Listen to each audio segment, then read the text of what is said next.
what everyone loves, throwing a big soft plastic swim bait. We're talking about a new one today. We have Richard Dunham coming on from Z-Man. But before we dive into this new swim bait offering, I want to say welcome to the Lure Lab, as always, presented by Omnia. And anything that we talked about on this episode that is available at Omnia will be listed down below. So make sure you use code Serious10 to save 10% off of your order. And as always, I'm your host, the captain, Andrew Full. So good episode for you today. Richard is coming on from Z-Man, as I stated. We're talking about the new Z-Man Swag LT. Some cool, unique features to this bait that are really going to help set it apart, it seems like, from maybe some of the other wired harness swim baits on the market. I have not thrown it yet, but I'm looking forward to doing it once we come out of winter into the spring. My bass fishing days are probably getting to be numbered here in Western New York, just because I start guiding for steelhead and doing other things as we get through the fall, unfortunately. But we dive in the wheres to throw out, the whys, all the design aspects of the Swag LT. So stay tuned and let's get into it.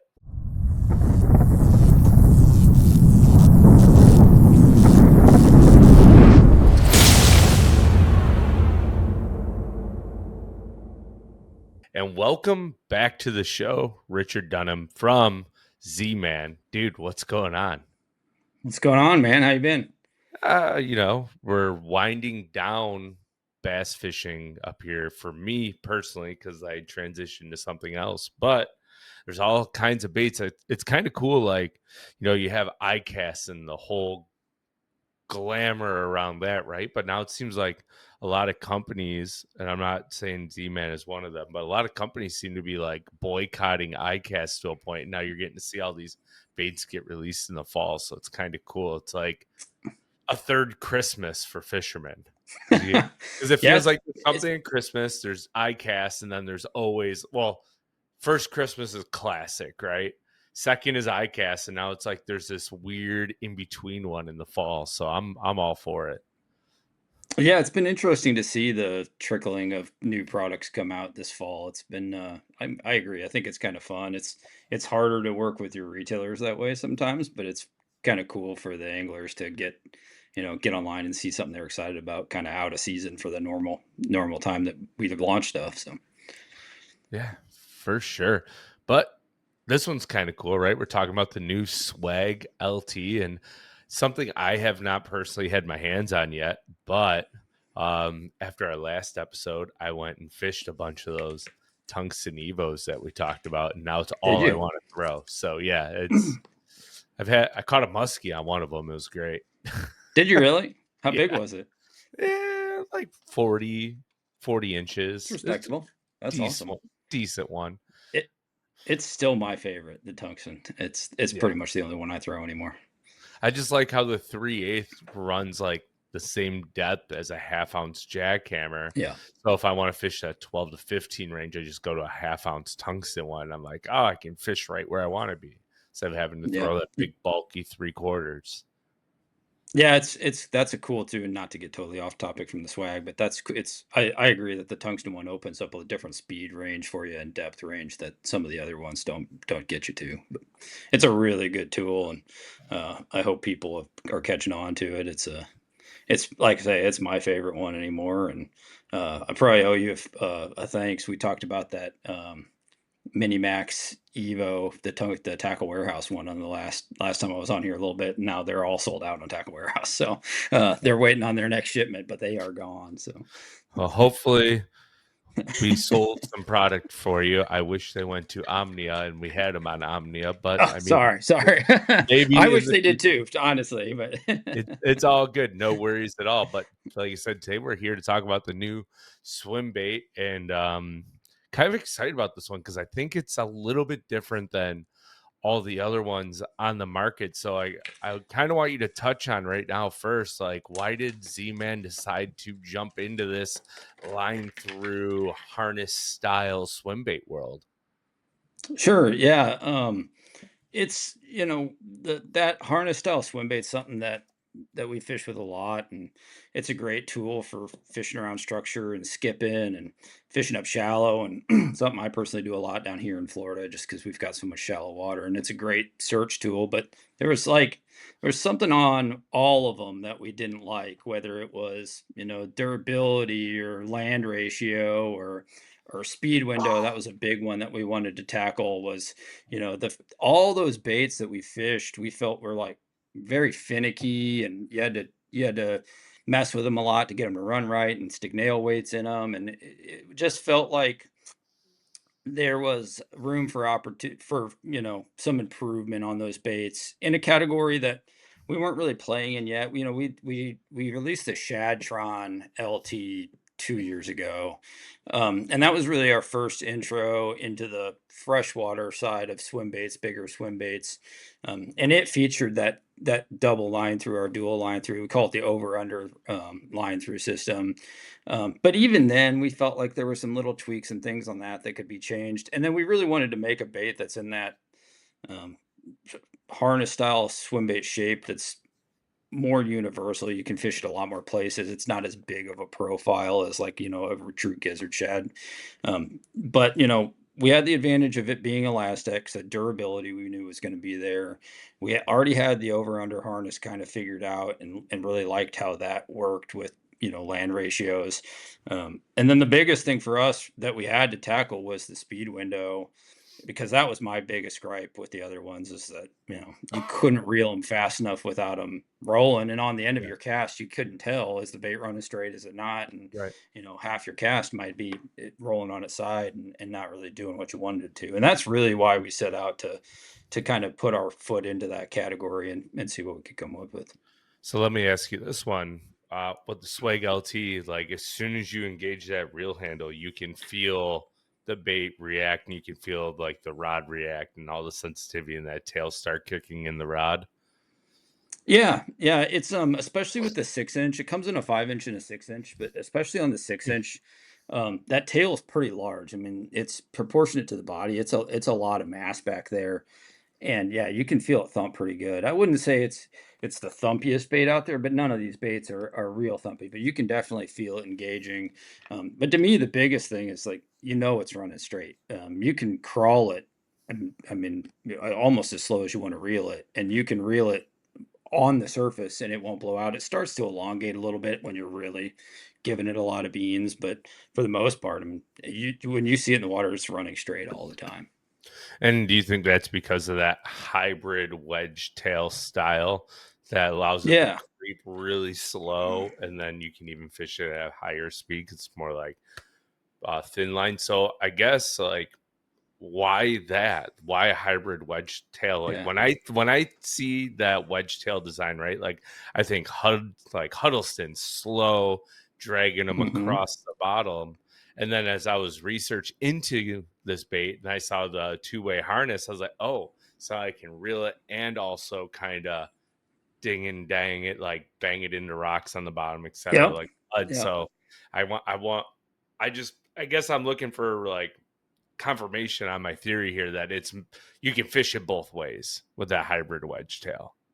Yeah, so that's the that honestly, so even before I worked at Z-Man, I Jose, our director of product development, he and I have been friends for a while, and he got in the boat one day with an early prototype of this bait, and it had more of a traditional tail on it originally because that's what the market had done, and it had a lot of problems. It didn't want to swim right. It didn't want to do speed.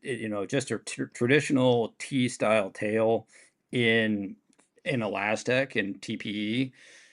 Because it's buoyant, it wants to do weird stuff. It gets really like flowy, and it just doesn't look right. And he worked on it for a year before I got here, and then we sat down and started looking at it and playing with some stuff, and we got kind of lucky. We were working on a saltwater bait of all things, and it had a little tiny little tail on it, and we looked at it and we said, "Man, I bet that would look good big." And we had the factory prototype this one with this tail, and we were really blown away that the hybrid between that wedge and a T-tail, it really opened the speed window into like what you were saying, where the wedge is really good at slow speed, not so good at fast speed. A T-tail is really good at fast speed, but not so good at slow speed. And honestly, the first one we got, we had to tweak the angle of the tail a little bit to get it to run right, but we were pretty blown away how we could do the entire range. I wouldn't say we got lucky, but it was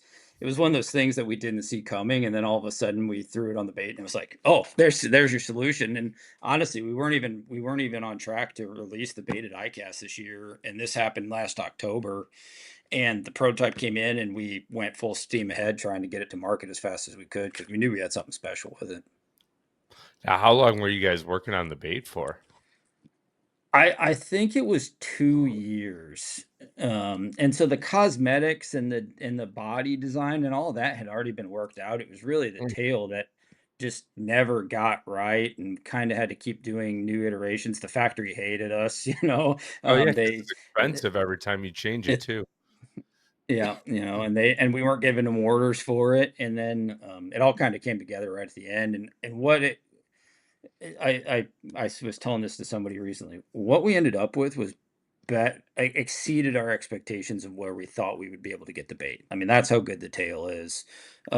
You're gonna see it on other stuff coming out from us. I mean, it's kind of a game changer for us for TPE because of what I was talking about with the challenges we have with the buoyancy of the material. Oh, you just used that voodoo word in the fishing industry. What's Game that? changer. Did I say game changer? I hate that. Did I really say it? Yes, you Oh did. man, I would I'm gonna gotta go back and asterisk it listen. now. Yeah. Put it Wow. right in the title. Yeah. Put Richard it. says Ga- this is a the game changer. swag game changer. I love it. um, So, but to your point, having the top hook and the bottom hook orientation and the different speed windows does help a lot with being able to do a lot of different stuff with the bait. And I don't know if you want to segue into that or not, but yeah, absolutely. Like, I would love to hear about, like, the way that it's harnessed, right? Like, the treble hook on it. I wanna know what treble hook, if it comes with one, what type of hook guys should be running on the yeah, top one, and where would you fish each application? sure. So it comes straight out of the pack with both hooks. Now it might be a little confusing to some people because it looks like you should tie both hooks on and you can't. Like there's ways to do it. I don't recommend it, but it's really meant to be ran with either the top hook or the bottom hook at any given time. The top hook's a custom. It's a custom sickle shaped hook that we've used in the Moltron and the Shadtron. It's a really stout hook. It's just a little guy that comes in it. And then the treble hook it's custom, but it doesn't have to be. You can replace the treble hook with whatever you want. We do sell replacements of the top hook, but the bottom hook comes with one of the ends clipped off of it. And what that's for, this is another one of those little tweaks that I was talking about, where we really tried to figure out like how do we make this thing run straight out of the package and not think about it.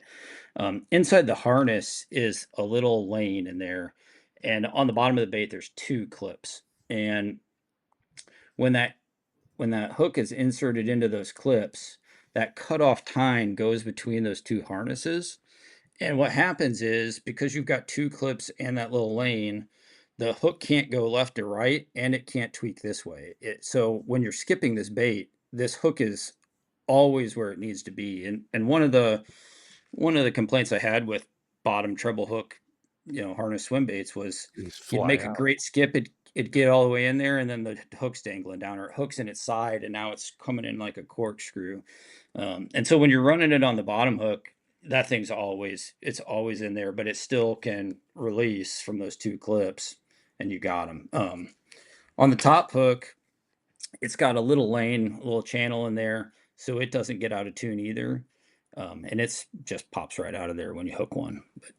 But the beauty of having both of those options is in the spring when it's really cold and the fish are hugging bottom and there's not a lot of vegetation and maybe you're fishing around more hard bottom like rocks and whatever, you can crawl it on the bottom. and it won't get hung up. It's actually very weedless too. It comes through grass and pads and all sorts of stuff really well with the top hook. But like the way I like to fish it a lot. The other thing about the top hook before I move on is when you hook one on it, it's like it's coming to the boat. You know, like there's you don't lose them because It's like a it's a pretty spinner bait. If you get them, yeah, they almost exactly. never come off. Yeah, it's a meaty hook and it releases, and there's just not a good way for them to lose this. But you know, I'm a fan of the bottom hook rig, just because this is a style of bait that they don't always get all the way in their mouth. You know, when they're getting it good, I'll switch to the top hook 100% of the time. When you're digging it out deep, but a lot of times when you're targeting cover, it's a reaction bite with these baits. You skip it in there, and as soon as you engage it, one hits it. But a lot of times when they'll do that is they'll slap at the bait or they won't get it all the way in their mouth. And that's really when I switch to the treble hook. And just because if they slap it, they get it. You know, if they don't get the whole bait, they still get it. Sure. And again, with it being line through, you have less opportunity of losing them with the treble hook than you normally would.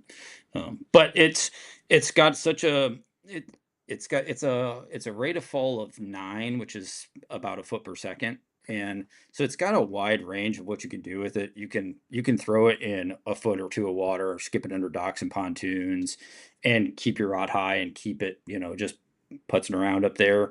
Or you can fish the top hook and you can get it down to 6, 7, 8 feet and really crawl it on the bottom. And then something that we've played around with it a little bit is you can actually target fish on live scope with it too, because it falls at a rate that's fast enough that you can get it down and just bring it right Sure. past them. Now, Yeah. both the 5 and 6 inch version have that ROF of 9. 9. Yep. Wow. Yep. So, how much do the baits weigh? The five's 3/4 of an ounce, and the six is an ounce and a quarter. Hmm.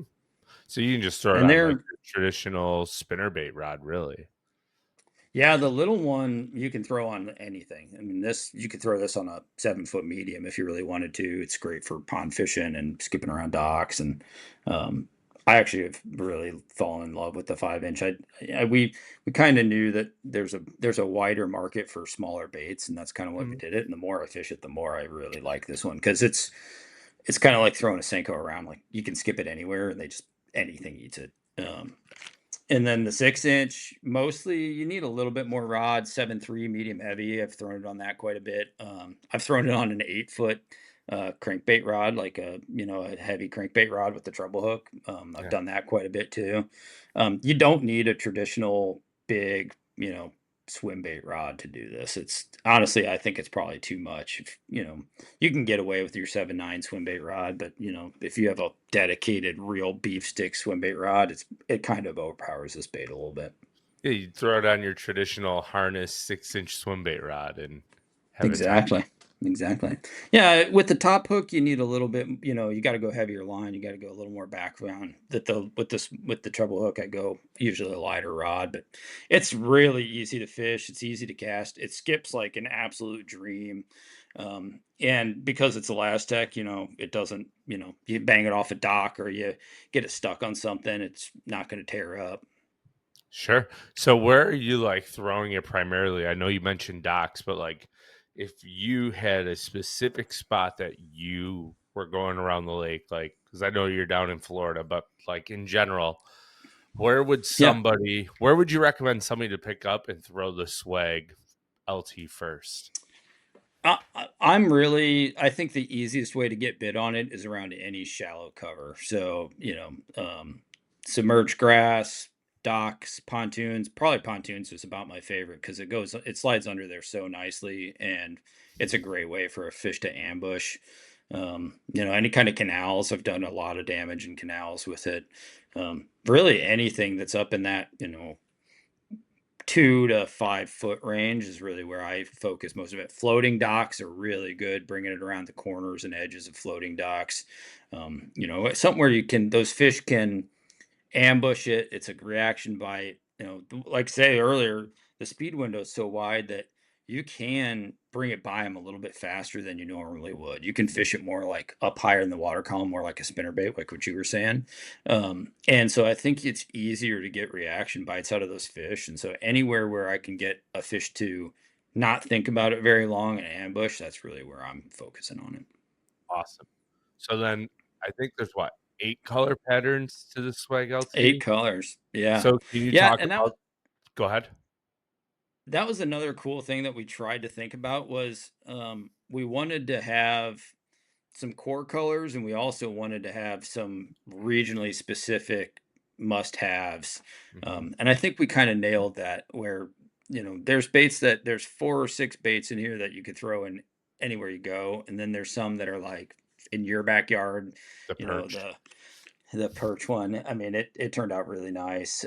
That's one that I think that a lot of pike and muskie guys are gonna fall in love with, and bass guys, obviously. And we've got golden shiner, we got baby bass, we've got kind of a mix of different stuff that we've got a little bit of something for everybody. Now, just one final question for you before I ask you if Sure. there's anything that we missed. Do you guys plan on developing like an 8 or a 10-inch version for those pike and muskie anglers? We've been asked this question 1,000 times. It really comes down to sales. If it succeeds in the market and we think it's viable to do some bigger sizes, then I think we would. The the thing about the swim bait market is the bigger the bait, the more vocal the guys are, and the less of them there are, right? And so, it becomes, unfortunately, a risk and reward type of, Yeah, is it very worth doing niche it? too. It gets a lot more nichey, and I would love to see us do an 8. A 10-inch starts getting pretty big. That scares me a little bit, but I'd love to see us do an 8. I think it would be a bait that would get, a lot of big Should do bites. You'd see some something guys. weird just to get like people to react, come out with like a 7.4, right? Like it's something Yeah. so odd and people will be like, Yeah. 7.4, what? This isn't the Right. It's got a norm, rate of fall of 11.26. Yeah, dude, like, you just start getting people to question. I feel like if you throw something like, you get bigger boom or bust, but when you throw something odd at, like, Yeah. anglers, right? They're like, "Oh, this is sneaky." Nobody's throwing a 7.4 inch swim bait, right? Like, Yeah, yeah. Maybe we should make one in every quarter inch increment until we've got, it's well, all we make. I mean, if you think about it though, right? Like the boot tail market, like Kitech is the one you think of the most, right? Like, what are their sizes? 2.8, 3.25, 3.8, Yeah. 4.3, 4.8. Yeah. It's like, why 4.3 and 4.8? Yeah. Millimeters, that's why. Yeah, it's true, but it's just like, it's a little interesting. Yeah, no, and they did a great job, kind of setting the standard on that. And honestly, like you look at a 3.8-inch bait, and now it's like that's the size it should be. In my Yeah, brain, it's like yeah, it shouldn't be 4 inches. yeah. It 4 inches should be is too big. 3.8. And that's Yeah, or like one company makes a similar bait that's in 3 3/4, and I'm like, no, that's wrong. yeah. And my question is like, as we're on this what is their I think, don't they have a 7-inch fat impact? 7.8. 7.8. 7, they have a 6.8 and 7.8, like, Yeah, right? So it's like, here they are doing that it's a big odd bait. number stuff. Yeah, They're onto something. yeah. We're just overlooking it. Maybe, maybe. I'm sure a bunch of people will be like, "There's plenty of guys that'll buy an 8-inch bait," Yeah. but and maybe Like, there are. say 8 and I make it 7.5 and people wouldn't know the difference. So, but yeah. True. So anything else you think we should touch on with this, Richard, that I might be The missing? the last thing I want to talk about, and it's kind of a random one-off on the bait, but I find it to be impactful to how useful that it is as a tool, is that the clam packaging we made is unique to the bait. And packaging's not like a sexy discussion or whatever, but I do think this is helpful for the people listening Any to know. swim bait person that wants to buy a swim bait, if it's not in a clamshell, run away. That's my Yeah, opinion. exactly. Yeah, so these baits are, and not just ours, but all of them, they're notorious for getting out of tune and getting bent. And you can boil them back straight, but it's a pain. But if you leave it on your rod for a week, like they're going to come out crooked and they're not going to swim as well. They still do, but it's not going to swim as well. But so one thing we did on this was we it obviously comes in a clam, which is, it's got to, like you said, to make sure it works. But what we did here at the top for the top hook is we made these little perforated spots where you can rip this tab off and it exposes your hook and you can put it back on your rod in the clam. And so when you're not using it, this can go on your reel or on your hook hanger or whatever, and you don't have to cut it off and put it back in your box. You can put it back in this on your rod, put it in the rod locker, and not have to worry about it getting bent. So it's just a little, again, something we were trying to think about, a lot of different things. How do we make it better? How do we make it different? How do we improve the experience? It's just another little thing that we tried to think about on that one. Well, that helps out too. I don't know if you thought about this, but like by putting it back in that clamshell package and it's in your rod locker, what if it would have touched like some other type of soft plastic? True. So Great point. Great you point. don't have plastics converging on each other because everyone Yeah. knows not to mix the two. So Yeah. Don't lay your Senko on top of your swag. Yeah, that's for sure. not good. Not good. Not good. So Yeah, the material has a ton of advantages and it's got one disadvantage, and that's really hey, it. it's give and take. It's fishing. If it That's catches it. fish, I'm willing to give and take all day if it W- works. So we sat down with our materials company that makes our TPE for us the other day. I went to lunch with them, and they were like, "So what is it that we could try to do?" And I was like, "Make it not react with PVC." And they were like, It's like- they're I was like, good like, "You luck. guys figure that out. We're golden." Yeah. Probably like we've been trying. It's not successful. Yeah. Yeah, for sure, for sure. So But yeah, aw- I mean, it's a really fun bait to fish. I'll have to get you some. I mean, your season's coming to an end, but maybe you'll come down here and we'll go fishing with it. But yeah, could be it's fun. a really fun bait. It's a really fun bait to fish. I think that if anybody goes out and tries it, I mean, I think they're going to find that it's the most worry-free harness swim bait that's out there. And we're really proud of how it turned out. We think that we tried to think through all the different stuff. So I'm really excited to see what guys do with it next spring. I think it's going to be not only a tournament bait, but I think a lot of guys pond fishing and having fun and just going to their local lakes and catching fish on it. And so yeah, we're excited. Yeah, absolutely. It looks like it'll be a true fish catcher, and I'm sure people are already catching on it. And I Yeah. saw it on social media, I think about a month ago, and I was like, "Ooh, what is this thing?" Like, and I started researching it, and I was like, "I know a guy." So, Yeah. yeah. Well, thank you Yeah. for I'm coming sure a on. care package. I'm sure a Yeah, care package will show up. yeah, it doesn't matter either way. Like I said, I'm just here to I spread hear the you. wealth on good fishing baits and maybe some things that people are overlooking, and that's what we're about, right? So, like, No, just talking we, about the we goods. yeah, we appreciate it. And, obviously, thank you for always having me on here. And I think this is what, our second one. Hopefully, there'll be a Yes, bunch sir. more. There's stuff all over my table right now that you can't see that I'm sure we'll talk about in 6 or 8 months. And Oh, yeah, and that's the cool thing. It seems like Z-Man is really ramped up, like, in the last probably year and a half, like, bait offerings, so excited to see what's coming, man. Greatly it's appreciate it. too much. It's too much. Yeah, well, I'm pulling my you hair st out. you, continue to keep your hands full, and, we'll Yeah. chat soon. Sounds good, man. Appreciate it. Thank you. Bye now. And that's a wrap, folks. Thanks for tuning in to this week's episode here on the Lure Lab, a part of the Serious Angler Network, as always presented by Omnia. If you made it this far and you have not subscribed yet and you're watching on YouTube, smash that subscribe button. Drop a comment down below if you've thrown the swag or if you like throwing wire harness swim baits around. We greatly appreciate that. If you're listening on your favorite podcast platform and you have not left a review yet, please do so. Helps Lure Lab be seen by more people who are interested in bass fishing or that just love bass fishing in general and want to learn more. So thanks for tuning in, and we'll catch you all next week.